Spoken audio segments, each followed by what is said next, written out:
करवाया था और आपको बता दें कि जिससे हर गरीब व्यक्ति को आवास मिले, लेकिन कहीं ना कहीं देवरिया में आवासों की स्थिति अब जर्जर हो चुकी है। हालात ये हैं कि बिल्डिंग के धंसने के आसार हैं और कह सकते हैं ये इस कगार पर आप पहुंची है। तो ये स्थिति है। मान्यवर काशीराव आवास योजना का निर्माण करवाया गया मायावती की तरफ से पूर्व की सरकार में, और अब देखिए जो जिन बिल्डिंग्स का निर्माण उस दौरान हुआ, अब ये पूरी तरीके से जर्जर अवस्था में है। लोग आवास छोड़ने को मजबूर हैं और जगह जगह गंदगी का अंबार फैलने से बीमारियों के बढ़ने का भी खतरा हमेशा रहता है। किसी भी वक्त बड़ा हादसा हो सकता है। इस बिल्डिंग की खराब स्थिति को देखकर कुछ लोग अपना आशियाना छोड़कर पलायन करने को मजबूर हैं। बिल्डिंग जो बना हुआ है सब टूट रहा है, फूट रहा है, कोई यहाँ सुनवाई नहीं है, कोई लोग देखने सुनने नहीं आ रहे हैं। लोग झाड़ू हफ्ते में 2 हफ्ते में एक बार लग रहा है। हर तरह से यहाँ पर दिक्कत है, लोग परेशान हैं। और जब से मायावती इनको बनवाई है तब से यहाँ कोई रख रखाव यहाँ अच्छा से नहीं है। कोई कर्मचारी यहाँ के यह देखते नहीं है कि क्या कमी है, क्या बेसी है। रात दिन यहाँ पानी है कि पीछे पाइप टूट गया है, सब दीवारें धंस रही है, टूट रहा है। यही सब दिक्कत है। यहाँ पर आए दिन कोई न कोई बाहरी आके बवाल वाल करके चले जाते हैं। आज मेहड़ा में और साकेत नगर में माननीय काशीराम आवास योजना के अंतर्गत जो बिल्डिंग बनी हुई है उनका निरीक्षण किया गया। निरीक्षण के समय डूडा के अधिकारी और नगर पालिका के अधिकारी थे। वहाँ पर साफ़ सफाई की व्यवस्था थोड़ी कमज़ोर थी, उसके लिए ईओ को निर्देशित कर दिया गया है। वहाँ पे नगर पालिका की टीम लग गई है और साफ़ सफाई का काम कर रही है। उसके अलावा बिल्डिंग में और उसके आसपास व्यवस्था को चाक चौबंद करने के लिए भी उनको निर्देशित किया गया है कि वो देख लें और कहाँ कौन से कार्य कराए जाने हैं उसके संबंध में एक एस्टीमेट बना लें जिससे आगे कार्य कराया जा सके।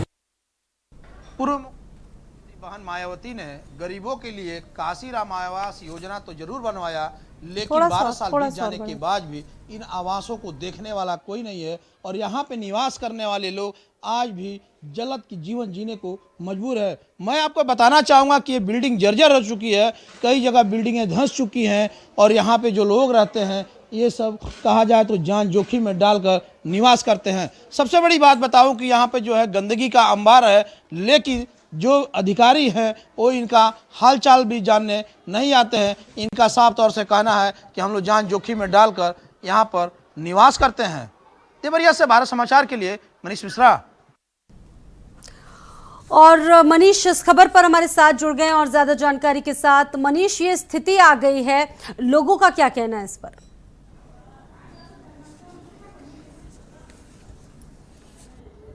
जी देखिए स्वाति, मैं आपको बताऊं कि जब कुमारी बहन मायावती मुख्यमंत्री थी, उन्होंने गरीबों के लिए आवास बनवाए थे जो काशीराम आवास के नाम से थे। 12 से 13 साल पहले आवास तो बन गए, गरीबों को छत तो मुहैया करा दिया गया, लेकिन देखिए किस तरह से जर्जर अवस्था में है। इनका देख रेख करने वाला कोई नहीं है।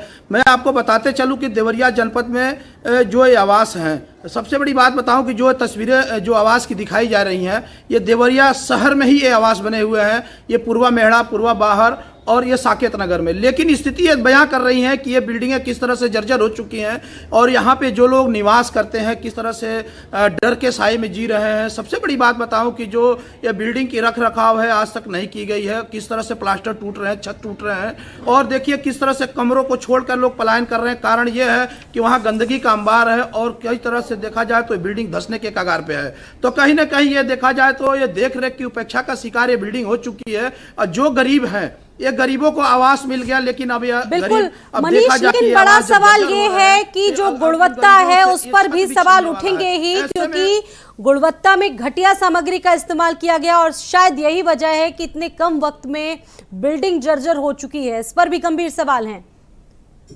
मनीष। जी स्वाभाविक ये कहा जा सकता है कि जिस तरह से जो है यहाँ पे बिल्डिंग की हालात है तो कहीं ना घटिया निर्माण कराया गया होगा, क्योंकि 12 साल में ही बिल्डिंग अब जर्जर अवस्था में आ गई है। और जिस तरह से गरीबों को आवास मिल रहे थे और गरीब अब जाएंगे तो जाएंगे कहाँ।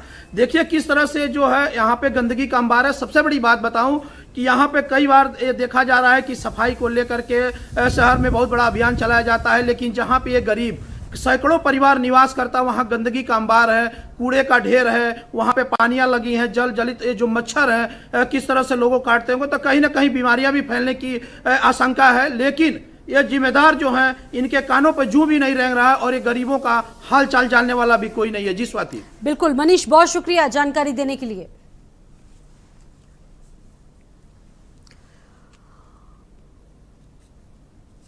और अगली खबर आगरा से है। बेसिक शिक्षा में शिक्षकों की मन